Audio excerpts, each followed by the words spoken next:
Hello my dear students, welcome back to learn easily channel. ಈ ಒಂದು ವಿಡಿಯೋದಲ್ಲಿ ನಾವು ಎಂಟರ್ಪ್ರೈಸ್ ಬೈ ನಿಸ್ಸಿಮ್ ಎಜಿಕಲ್ ಈ ಒಂದು ಪದ್ಯದ ಲೈನ್ ಬೈ ಲೈನ್ ಎಕ್ಸ್ಪ್ಲನೇಷನ್ ಹಾಗೂ ಸಾರಾಂಶವನ್ನು ಡಿಸ್ಕಸ್ ಮಾಡೋಣ. ಈ ಎಂಟರ್ಪ್ರೈಸ್ ಈ ಒಂದು ಪದ್ಯದ ಮೇನ್ ಥೀಮನ್ನು ಗಮನಿಸಿದಾಗ ಇದರ ಒಂದು ಥೀಮ್ ಒಂದು ಅನ್ವೇಷಣೆ, ಒಂದು ಕ್ವೆಸ್ಟ್ ಆಗಿದೆ. ಅಂದರೆ ಈ ಒಂದು ಪದ್ಯದಲ್ಲಿ ಒಂದು ಪಿಲಿಗ್ರಿಮೇಜ್, ನಿಸ್ಸಿಮ್ ಎಜಿಕೇಲ್ರವರು ಒಂದು ತೀರ್ಥಯಾತ್ರೆಯ ಒಂದು ವಿಷಯವನ್ನು ಇಟ್ಟು ಇಲ್ಲಿ ಆ ಒಂದು ತೀರ್ಥಯಾತ್ರೆಯ ಮೂಲಕ ನಾವು ದೈವಿಕವಾದಂತಹ ಮತ್ತು ಆ ಒಂದು ದೇವರ ಅನುಗ್ರಹವನ್ನು ಪಡೆಯೋದಕ್ಕೆ ಪ್ರಯಾಣಗಳನ್ನು ಬಳಸ್ತೇವೆ. ಮತ್ತು ಆ ಒಂದು ಪ್ರಯಾಣದಲ್ಲಿ ನಾವು ನಮ್ಮ ಒಂದು ಆಂತರಿಕ ಶಾಂತಿಯನ್ನು ಬಯಸ್ತಾ ಹೋಗ್ತೇವೆ. ಆದರೆ ಅದು ಅಲ್ಲಿ ಸಿಗೋದಿಲ್ಲ. ನಮಗೆ ಆಂತರಿಕ ಶಾಂತಿ, ಅನುಗ್ರಹ ಅಂತಕ್ಕಂಥದ್ದು ನಮ್ಮಲ್ಲೇ ಇರುತ್ತೆ, ನಮ್ಮ ಮನೆಯಲ್ಲೇ ಇರುತ್ತೆ ಅಂತಕ್ಕಂಥದ್ದನ್ನು ಸೂಚಿಸ್ತಾರೆ. ಅಂದರೆ ಬಾಹ್ಯವಾಗಿ ನಾವು ಹುಡುಕತಕ್ಕಂತಹ ದೈವಿಕ ಆಧ್ಯಾತ್ಮಿಕ ಅಂಶವು ಬಾಹ್ಯದಲ್ಲಿ ಸಿಗೋದಿಲ್ಲ, ಹೊರಗಿನ ಪ್ರಪಂಚದಲ್ಲಿ ಸಿಗೋದಿಲ್ಲ, ಅದು ನಮ್ಮೊಳಗೆ ಇರುತ್ತೆ ಅಂತಕ್ಕಂಥದ್ದನ್ನು ಈ ಪದ್ಯದ ಮೂಲಕ ತಿಳಿಸ್ಕೊಡ್ತಾ ಇದ್ದಾರೆ.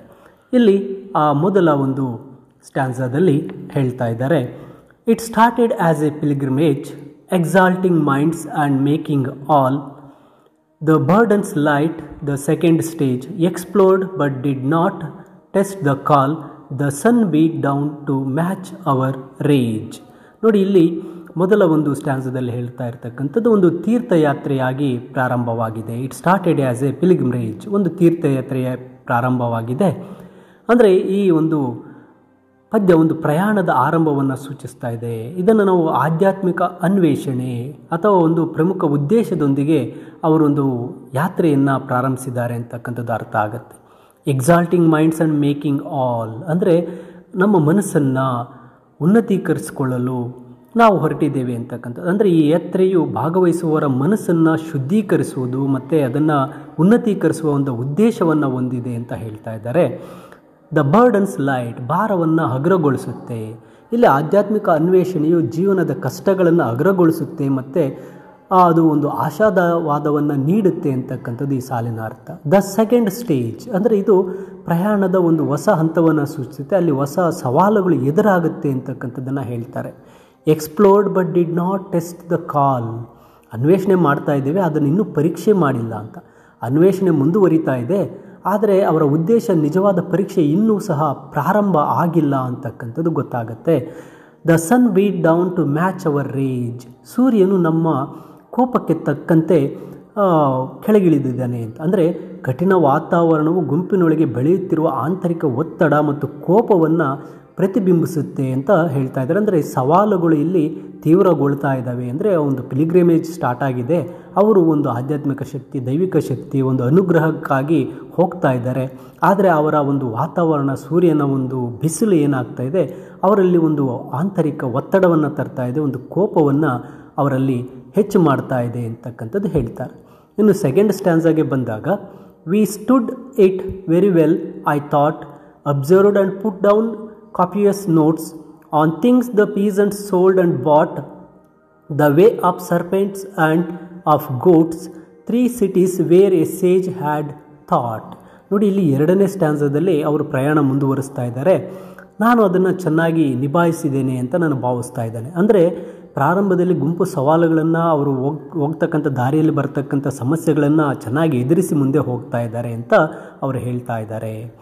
Observed and put down copious notes, ಅಂದರೆ ಅವರು ಹೋಗಬೇಕಾದ್ರೆ ಅವರು ಗಮನಿಸಿರ್ತಕ್ಕಂತಹ ವಿಷಯಗಳ ಬಗ್ಗೆ ಒಂದು ನೋಟ್ಸನ್ನು ತಗೊಳ್ತಾ ಇದ್ದಾರೆ, ಒಂದು ಟಿಪ್ಪಣಿಗಳನ್ನು ಬರ್ಕೊಳ್ತಾ ಇದ್ದಾರೆ. ಅಂದರೆ ಅವರು ತಮ್ಮ ಪರಿಸರವನ್ನು ವಿಶ್ಲೇಷಣೆ ಮಾಡ್ತಾ ಇದ್ದಾರೆ ಮತ್ತು ತಮ್ಮ ಉದ್ದೇಶಕ್ಕೆ ಸಂಬಂಧಿಸಿರ್ತಕ್ಕಂಥ, ತಾವು ಹೊರಟಿರ್ತಕ್ಕಂಥ ಉದ್ದೇಶಕ್ಕೆ ಸಂಬಂಧಿಸಿರ್ತಕ್ಕಂಥ ಜ್ಞಾನವನ್ನು ಸಂಗ್ರಹಣೆ ಮಾಡಲು ಅವರು ಪ್ರಯತ್ನ ಮಾಡ್ತಾ ಇದ್ದಾರೆ.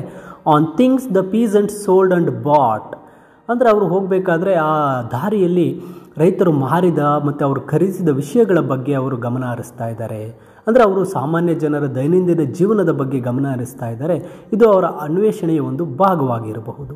The way of serpents and of goats, ಅಂದರೆ ಆ ದಾರಿಯಲ್ಲಿ ಹೋಗಬೇಕಾದ್ರೆ ಹಾವುಗಳ ಮತ್ತು ಮೇಕೆಗಳ ಬಗ್ಗೆ ಅಂತ ಹೇಳ್ತಾ ಇದ್ದಾರೆ. ಅಂದರೆ ಇದು ಪ್ರಕೃತಿ ಮತ್ತು ಪ್ರಾಣಿಗಳ ನಡವಳಿಕೆಯ ಬಗ್ಗೆ ಅವರ ವೀಕ್ಷಣೆಗಳನ್ನು ಸೂಚಿಸುತ್ತೆ.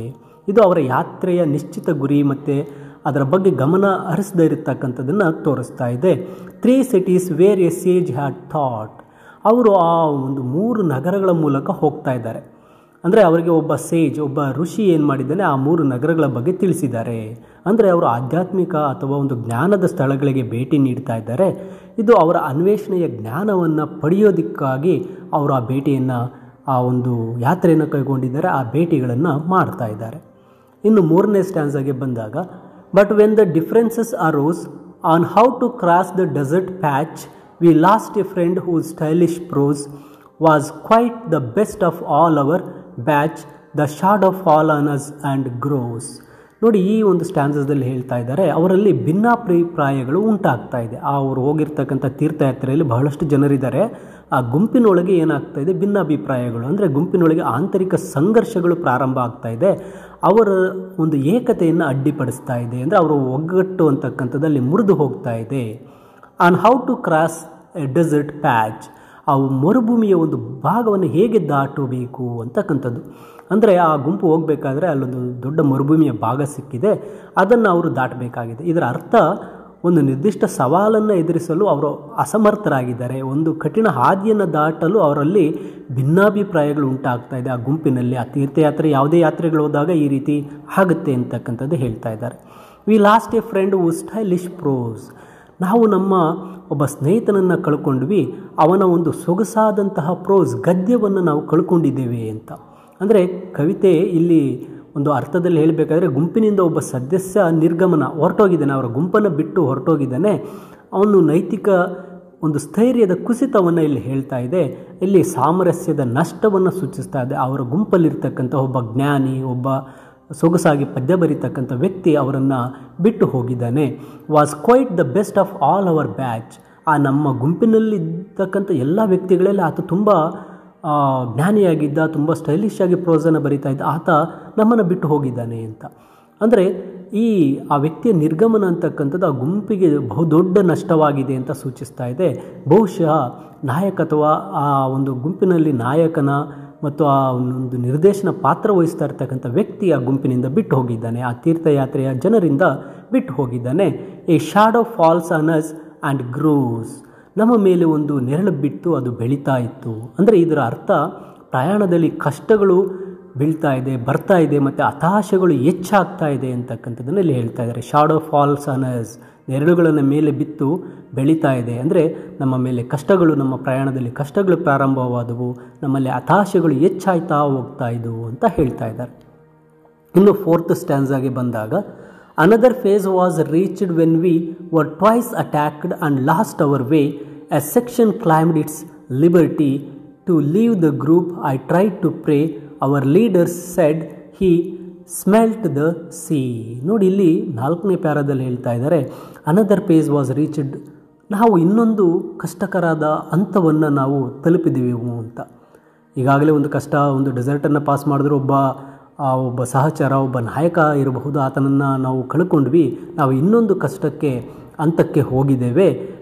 Var twice attacked and lost our way, ನಮಗೆ ಈ 2 ಬಾರಿ ನಮಗೇನಾಯಿತು, ನಮ್ಮ ಮೇಲೆ ಅಟ್ಯಾಕ್ ಆಯಿತು, ನಾವು ದಾರಿ ತಪ್ಪಿದ್ವಿ ಅಂತ. ಅಂದರೆ ಆ ಗುಂಪಿನ ಮೇಲೆ ಬಾಹ್ಯ ಸವಾಲುಗಳು ಮತ್ತು ಆ ಒಂದು ಗುಂಪಿನ ನಷ್ಟವನ್ನು ಇದು ಸೂಚಿಸ್ತಾ ಇದೆ. ಇದು ಅವರ ಅನ್ವೇಷಣೆ ಉದ್ದೇಶದ ಬಗ್ಗೆ ಅವರಿಗೆ ಒಂದು ರೀತಿ ತೊಡಕಾಗ್ತಾ ಇದೆ. ಲಾಸ್ಟ್ ಅವರ್ ವೇ, ನಮ್ಮ ದಾರಿಯನ್ನು ನಾವು ಕಳ್ಕೊಂಡ್ವಿ, ನಾವು ಹೋಗಬೇಕಾಗಿರ್ತಕ್ಕಂಥ ಆಧ್ಯಾತ್ಮಿಕ ಅಥವಾ ದೈವಿಕ ಒಂದು ಅನುಗ್ರಹವನ್ನು ಹುಡುಕಿ ಹೋಗ್ತಾ ಇದ್ದೇವೆ, ನಮ್ಮ ಒಂದು ಪಿಲಿಗ್ರಿಮೇಜ್, ಆ ಒಂದು ತೀರ್ಥಯಾತ್ರೆಯ ಒಂದು ದಾರಿ ತಪ್ಪೋಯ್ತು ಅಂತ ಹೇಳ್ತಾ ಇದ್ದಾರೆ. A section claimed its liberty, ಒಂದು ಭಾಗವು ತನ್ನ ಸ್ವತಂತ್ರವನ್ನು ಘೋಷಿಸಿತು. ಅಂದರೆ ಗುಂಪಿನಲ್ಲೇ ಈಗ ವಿಭಜನೆ ಆಗಿಬಿಟ್ಟಿದೆ. ಆ ಗುಂಪಿನಲ್ಲಿ 2 ಭಾಗದಲ್ಲಿ ಒಂದು ಭಾಗ ಏನು ಮಾಡ್ತಾ ಇದೆ, ತಾವು ಸ್ವತಂತ್ರರು ಅಂತ ಹೇಳ್ಕೊಳ್ತಾ ಇದ್ದಾರೆ. ಅಂದರೆ ಆ ಗುಂಪಿನಿಂದ ವಿಘಟನೆ ಹೆಚ್ಚಾಯಿತು. ಕೆಲವು ಸದಸ್ಯರು ತಮ್ಮದೇ ಆದ ದಾರಿಯಲ್ಲಿ ಹೋಗೋಕ್ಕೆ ನಿರ್ಧರಿಸಿದರು. To leave the group I try to pray, ಆ ಗುಂಪು ಆ ಒಂದು ಜನ ನಮ್ಮನ್ನು ಬಿಟ್ಟು ಹೋಗೋಕ್ಕೆ ಶುರು ಮಾಡಿದ್ರು, ನಾನು ಪ್ರಾರ್ಥಿಸಲು ಪ್ರಯತ್ನಿಸಿದೆ. ಅಂದರೆ ಆ ಕಷ್ಟಗಳ ಮಧ್ಯೆಯೂ ಸಹ ಇಲ್ಲಿ ಕವಿ ತಮ್ಮ ಹತಾಶ ಭಾವನೆಯನ್ನು ವ್ಯಕ್ತಪಡಿಸ್ತಾ ಆ ಒಂದು ಪ್ರಾರ್ಥನೆಯನ್ನು ಮಾಡ್ತಾ ಇದ್ದಾರೆ. ಒಂದು ಆಧ್ಯಾತ್ಮಿಕ ಅಥವಾ ದೈವಿಕ ಸಾಂತ್ವನಕ್ಕಾಗಿ ಹಂಬಲಿಸ್ತಾ ಇದ್ದಾರೆ. Our leader said he smelt the sea, ನಮ್ಮ ನಾಯಕನ ಹೇಳಿದ್ರು ನಮಗೆ ಸಮುದ್ರದ ವಾಸನೆ ಬರುತ್ತಿದೆ ಅಂತ. ಅಂದರೆ ನಾಯಕನ ಆಶಾವಾದ ಅಥವಾ ಸನ್ನಿಹಿತವಾದ ಅಂತ್ಯದ ಸುಳಿಯಲ್ಲಿ ಇರ್ತಾ ಇದ್ದಾನೆ, ಆದರೆ ಉಳಿದ ಗುಂಪಿಗೆ ಇದು ಅರ್ಥ ಆಗ್ತಾ ಇಲ್ಲ ಅಂತಕ್ಕಂಥದ್ದು ಈ ಸಾಲು ಹೇಳುತ್ತೆ. We noticed nothing as we went, a straggling crowd of little hope, ignoring what the thunder meant, deprived of common needs like soap. Some were broken, some merely bent. ನೋಡಿ, ಇಲ್ಲಿ ಸಮಸ್ಯೆಗಳನ್ನು ಮತ್ತೆ ಹೇಳ್ತಾ ಇದ್ದಾರೆ. ನಾವು ಹೋಗಬೇಕಾದ್ರೆ ಇವುಗಳನ್ನು ಗಮನಿಸಲೇ ಇಲ್ಲ ಅಂತ. ಅಂದರೆ ಅವರು ತುಂಬ ದಣಿದಿದ್ದಾರೆ ತಮ್ಮ ಯಾತ್ರೆಯಲ್ಲಿ. ತಮ್ಮ ಸುತ್ತಮುತ್ತಲಿನ ಬಗ್ಗೆ ಅವರು ಯಾವುದೇ ರೀತಿ ಗಮನ ಇಲ್ಲದೆ ಅವರು ಮುಂದೆ ಹೋಗ್ತಾ ಇದ್ದಾರೆ. As straggling crowd of little hope, ಸ್ವಲ್ಪವೇ ಒಂದು ಹೋಪನ್ನು ಇಟ್ಕೊಂಡು ನಾವು ಚದುರಿದಿರ್ತಕ್ಕಂಥ ಗುಂಪಿನಲ್ಲಿ ಹೋಗ್ತಾ ಇದ್ದೇವೆ. ಆ ಗುಂಪು ಒಗ್ಗಟ್ಟನ್ನು ಕಳೆದುಕೊಂಡಿದೆ, ಹತಾಶೆಗಳಿಗೆ ಒಳಗಾಗಿದೆ ಅಂತಕ್ಕಂಥದ್ದನ್ನು ಹೇಳ್ತಾ ಇದ್ದಾರೆ. Ignoring what the thunder meant, ಅಂದರೆ ಆ ಗುಡುಗು ಏನು ಸೂಚಿಸ್ತಾ ಇದೆ ಅನ್ನೋದನ್ನು ನಾವು ನಿರ್ಲಕ್ಷಿಸಿದ್ವಿ.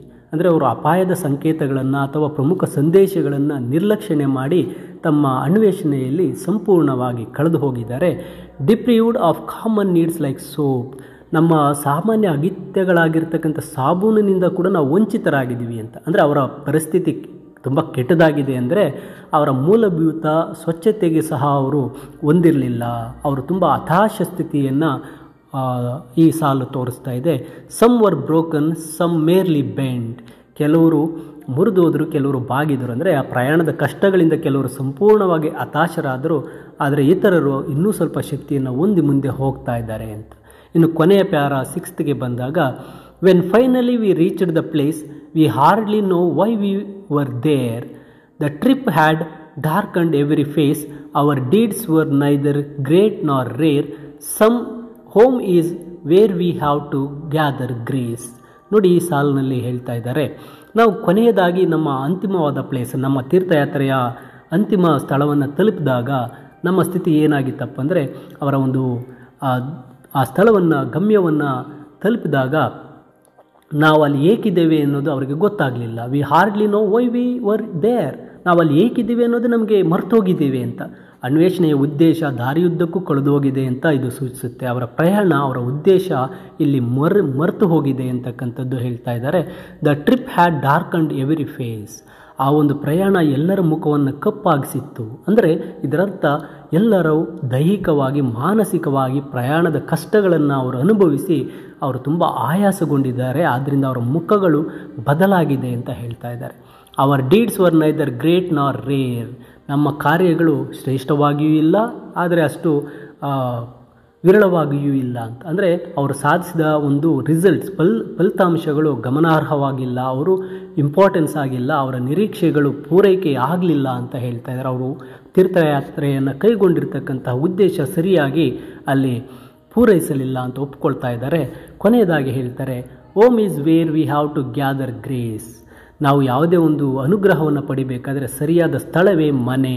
ಇದರ ಒಳ ಅರ್ಥವನ್ನು ನಾವು ಕೇಳೋದಾದರೆ, ಇಲ್ಲಿ ಬಾಹ್ಯ ಅನ್ವೇಷಣೆಗಿಂತ ಆಂತರಿಕ ಶಾಂತಿ ಮತ್ತು ಸ್ವೀಕಾರ ಅಂತಕ್ಕಂಥದ್ದು ಮುಖ್ಯ ಅಂತಕ್ಕಂಥದ್ದು ಹೇಳುತ್ತೆ.